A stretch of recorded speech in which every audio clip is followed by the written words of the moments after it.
on va faire un bilan sur le calcul de l'écart type en utilisant l'exercice 51, page 286 du livre. Donc je vous laisse lire l'énoncé. Vous avez deux nouvelles applications pour smartphone et avant d'en installer l'une des deux, Nirina désire connaître le vote des utilisateurs. Donc là, on a le vote des utilisateurs sur le fait que l'application soit bien ou pas, 5 étant la meilleure note et 0 étant la note la moins bonne.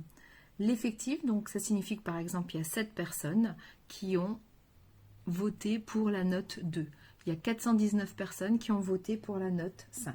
Donc il y a deux applications comme ça, deux tableaux comme celui-ci dans votre livre. On va expliquer sur le premier tableau et ensuite vous aurez à le faire pour vous entraîner sur le deuxième tableau. Donc pour pouvoir choisir justement lequel des deux, on peut calculer la moyenne et l'écart type. Donc pour calculer la moyenne, on rappelle le calcul de la moyenne. Il suffit de faire à chaque fois la valeur du caractère. Donc le caractère ici, c'est les votes. Et la valeur du caractère, donc elle prend des valeurs qui sont entières, 0, 1, 2, 3, 4, 5.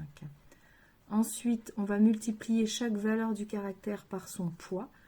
Donc ce qu'on appelle ici l'effectif. Le caractère, par exemple, 3, a un poids de 109, donc beaucoup plus important que le caractère 1 qui n'a qu'un poids de 3.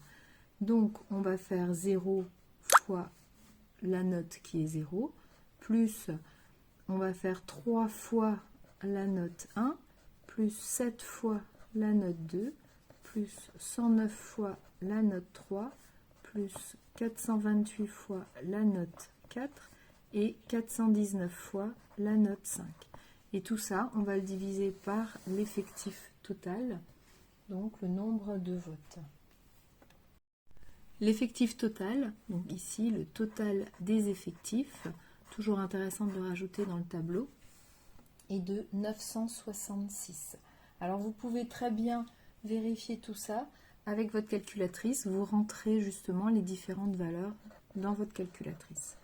On va trouver dans ce cas-là une moyenne qui vaut environ 4,3. Donc on arrondit. Voilà la moyenne obtenue. Ensuite, on va calculer l'écart type. Donc on va voir si par rapport à cette moyenne, les valeurs se dispersent beaucoup de cette valeur moyenne.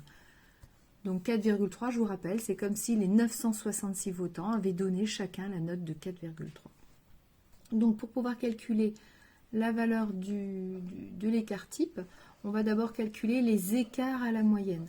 Donc pour calculer les écarts à la moyenne, on fait écart une différence, donc une soustraction entre chaque valeur du caractère et la moyenne. Donc on va mettre 0 moins 4,3, 1 moins 4,3, 2 moins 4,3, et jusqu'à 5 moins 4,3.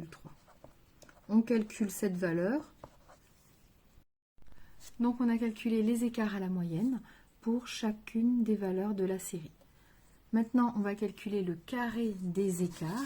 Donc pour chacune des valeurs, on l'élève au carré. Une fois que ça c'est fait, il s'agit de calculer la moyenne de ce carré des écarts. Donc là, on a une nouvelle série statistique qu'on va utiliser et on va calculer la moyenne de ces valeurs. Alors je pourrais les calculer, mais on peut aussi entrer toutes ces valeurs-là directement dans la calculatrice. Le problème, c'est que pour calculer cette moyenne, il faut tenir compte de nouveau du poids, donc de l'effectif qu'on a ici. Donc on va multiplier 0 par 4, moins 4,3 au carré. On va lui ajouter 3 fois moins 3,3 au carré, 7 fois moins 2,3 au carré et jusqu'à 419 fois 1,3 au carré. Voilà, donc on a moins 4,3 au carré fois 0, moins 3,3 au carré fois 3, etc. jusqu'à 1,3 au carré fois 419 et on divise par l'effectif total qui est 966. Donc là, pour ne pas avoir tout à écrire parce que c'est très long, j'ai mis des petits points. Je mets la manière de calculer cette somme en mettant le premier terme et en mettant le dernier terme et des pointillés entre, cela suffira déjà. On verra que vous avez compris. Ce qui peut être important ou intéressant de mettre, c'est que vous calculez la moyenne des carrés des écarts à la moyenne. Dernière chose à faire pour calculer l'écart type, c'est de prendre la racine carrée. Donc on fait la racine carrée de la moyenne des carrés des écarts à la moyenne. Cette moyenne des carrés des écarts à la moyenne, c'est ce qu'on appelle la variance. Et donc on va obtenir un écart type, donc là la calculatrice vous donne directement la réponse, de 0,7 environ si on l'arrondit au dixième. Vous allez faire la même chose avec l'autre série. Donc on se rend compte que pour la deuxième application, on obtient une moyenne de 4,3 et un écart type d'environ 0,9. Donc on se rend compte que finalement, la première application et la deuxième application ont la même moyenne de 4,3, mais l'écart type est plus important pour la deuxième application. Ce qui veut dire que on s'éloigne davantage de la moyenne, les votes des différents utilisateurs s'éloignent davantage de la moyenne pour la deuxième application. Donc on peut en déduire que la deuxième application, il y a plus de personnes qui ont des avis un peu divergents et que pour avoir des avis un peu plus convergents, finalement la première application a l'air d'être plus sûre au niveau de son intérêt, certainement plus de régularité au niveau, car il y a plus de régularité au niveau des votants.